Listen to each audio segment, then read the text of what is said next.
Le séminaire La harpe sous toutes ses cordes que l'on a organisé le 5 mars avait pour objet de montrer finalement l'activité de recherche au sein du Collegium Musicae sur cet instrument à un public très large, un public à la fois de musiciens, de mélomanes, de chercheurs dans d'autres domaines, mais aussi de facteurs d'instruments. C'est vraiment une journée extrêmement importante parce que c'est la première fois que ça arrive.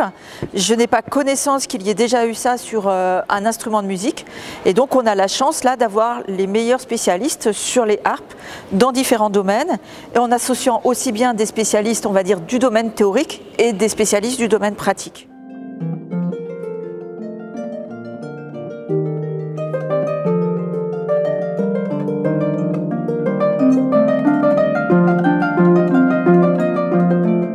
L'harpe est un instrument assez méconnu et pourtant, paradoxalement, est l'objet de recherches dans les différentes composantes du Collegium Musicae, notamment en acoustique, en ethnomusicologie, en conservation, en pédagogie, en musicologie.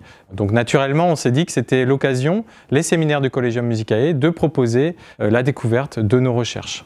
C'est très important pour un chercheur de sortir de son champ. J'ai été très impressionné par la conférence sur les harpes en carton de Véronique Musson-Gonod, puisque moi-même j'ai beaucoup travaillé sur les matériaux utilisés par les musiciens du Moyen-Âge qui prenaient vraiment des matériaux très accessibles, assez peu coûteux. Et donc on voit beaucoup d'instruments au Moyen-Âge qui ont été faits justement avec, j'allais dire, les moyens du bord.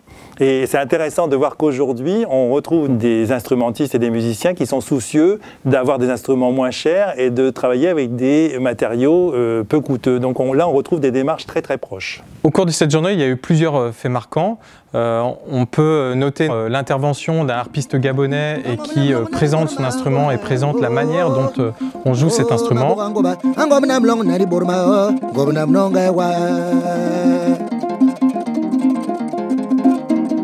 Il faut noter que la harpe chez nous, c'est un instrument phare de notre rituel pour nous permettre de se connecter avec la divinité suprême. Je vais dire, en fait, il faut être choisi pour être harpiste.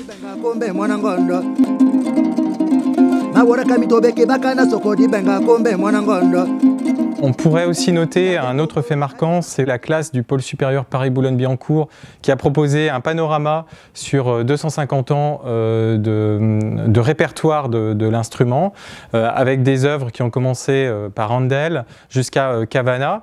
L'œuvre de Cavana s'inspire de sonorités africaines et donc la boucle finalement est bouclée entre l'instrument occidental et l'instrument qui se trouve en Afrique à l'heure actuelle.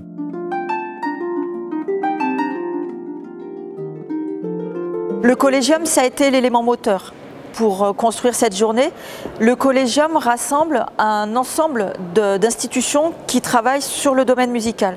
Le Collegium, c'est une entité très importante, hein, c'est quand même un grand nombre de chercheurs et c'est très important pour nous de mieux nous connaître à travers des journées thématiques qui font qu'on va pouvoir tous bénéficier des approches des uns et des autres dans un esprit, j'allais dire, interdisciplinaire vraiment revendiqué.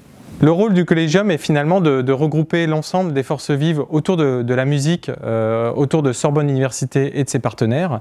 Et d'organiser ce type de séminaire, c'est un moyen d'échanger et finalement de se regrouper dans le but à terme d'avoir des interactions et d'avoir des recherches pluridisciplinaires. Je crois que ce serait quand même intéressant maintenant d'essayer d'instaurer des journées en changeant d'instrument, puisque là aussi on apprendra encore d'autres choses. Là c'était par exemple les cordes, mais sur les membranes on pourrait avoir d'autres choses, sur des instruments à vent, etc.